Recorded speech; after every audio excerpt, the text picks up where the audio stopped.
Hi, in today's tutorial, I'm going to show you how to search in Trello. So the first thing that you'll need to do is simply go to Trello.com. And of course, if it's your first time, you'll be taken to this page instead. So you'll have to log in into your account if you have an account. And if you don't, go and create an account. Of course, you can use like a Google, Microsoft, Apple, or Slack account if you have one of those, so you don't have to get through all the boring steps of creating or even logging in into your account.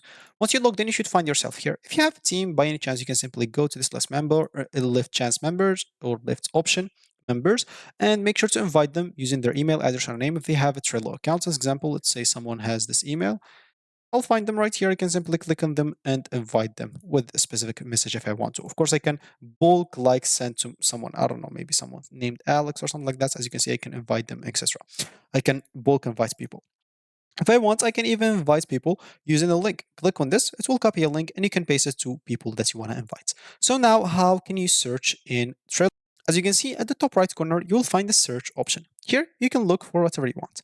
As example, I have a board called Omix1.